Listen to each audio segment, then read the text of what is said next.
जैसा कि आपको मालूम है कि हम हर ज़िले में हर महीने एक किसान क्लब की बैठक करते हैं और किसान क्लब की बैठक एक ऐसा प्लेटफॉर्म है जहाँ पर किसान और अधिकारी आपस में इंटरेक्ट करते हैं और जो भी किसानों की समस्याएं होती है उसके बारे में साइंटिस्ट साहिबान और हमारे अधिकारीगण वो सारा अवगत कराते हैं और हमारी जो नई नई स्कीम्स आती हैं उसके बारे में भी अधिकारीगण किसान भाइयों को ये सारी सूचनाएं उपलब्ध कराते हैं। तो उसी कड़ी के अंदर आज हमने जो हमारा फसल अवशेष प्रबंधन है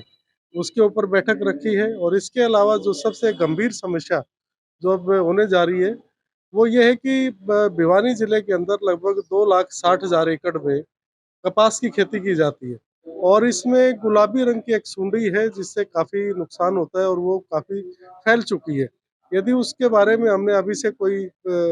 चौकसी नहीं बरती तो निस्संदेह आने वाली फसल हमारी बहुत ज़्यादा नुकसान में जाएगी और उसी के लिए किसानों को हमने सचेत करना है, सजग करना है और किस तरह से वो सचेत करना है, क्या किस तरह की सावधानियाँ किसानों को रखनी है, उसके बारे में ही उनको बताया। तो हमने इसको एक अभियान के तौर पर लेना है और हर के जो भी किसान कॉटन की खेती करता है उस तक अपनी बात को पहुंचाना है ताकि ये जो पिंक वॉर्म है गुलाबी सुंडी जिसे कहते हैं उसके नुकसान से अपनी कपास की फसल को बचा पाए। चाहूंगा कि पिछले वर्ष जो हमने air fire agriculture fire locations थी, एफएल्स थी, एक्चुअल फायर लोकेशंस, वो हमने 48% 48% वो घटाई थी। इस वर्ष अभी तक 38% हमने घटाई है। तो इस हम हमेशा हमारे किसानों को हम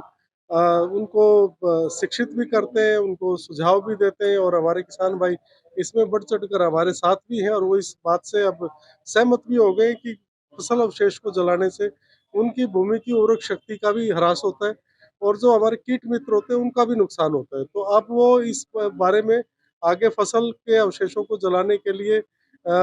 उसको बिल्कुल बंद करने के लिए भी तैयार हैं और उसके लिए जो प्रबंधन की बात है, चाहे वो हमने इन सीटू का अरेंजमेंट हो या एक्स सीटू का अरेंजमेंट हो, दोनों तरह के हमने इंतजामात किए हैं और दोनों ही तरह से किसान को समझाने में हम सफल भी रहे। तो जो छुट-पुट अभी भी एक आध जगह हो जाती है इस तरह की घटना, तो किसानों से मेरा मैं इस आज प्लेटफ़ॉर्म से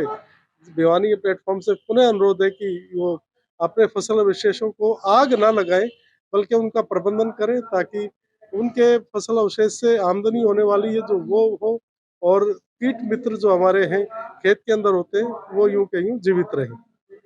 जो इस पे पिंक वर्म के कारण कॉटन में काफी नुकसान हुआ है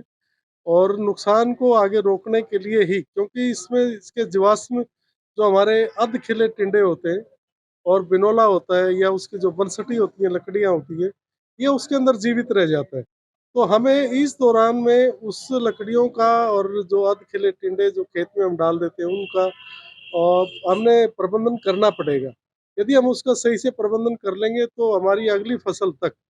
मार्च तक हम ये सारा कर लेंगे तो जो आगे मार्च के बाद अप्रैल में हम फसल लगाएँगे, तो फसल में गुलाबी सुंडी का प्रकोप बिल्कुल नहीं रहेगा और इस तरह का ये हमारे साइंटिस्ट साहिबान भी बताते हैं और कई प्रदेशों में ने इस तरह का ट्रीटमेंट भी किया है और प्रिवेंशंस भी ली हैं, जिसके तहत किसानों ने अपनी फसल को बचाया है। तो उसी के तहत हमने भी किसानों को समझाने के लिए एक पूरे अभियान के तौर पर हमारे लगभग 10 जिलों में कॉटन उगाई जाती है, तो 10 के 10 जिलों में इस अभियान को हम छेड़ रहे हैं। किसी ने जो अपना बीमा कराया हुआ है, तो वो बीमा के तहत अपना नुकसान लेता है, अन्यथा जिसने क्षति-पूर्ति पोर्टल पे अप्लाई किया है, तो वो उस माध्यम से सरकार की स्कीम्स का फ़ायदा ले सकता है।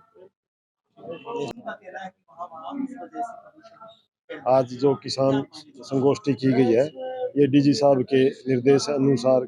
इसमें की गई है। इसमें जितने भी पिंक बोलवर्म से संबंधित जो एरिया है खास तौर से, उन सभी के क्षेत्र से किसानों को बुलाया गया है और किसानों को यूनिवर्सिटी के वैज्ञानिक बुलाकर उस बारे में आवश्यक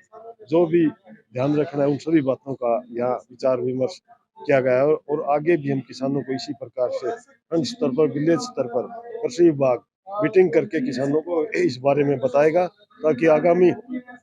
जो भी अपनी नेक्स्ट जो खरीफ की फसल होगी उसमें पिंक बोलवर्म से अपनी कॉटन की फसल को बचाया जा सके।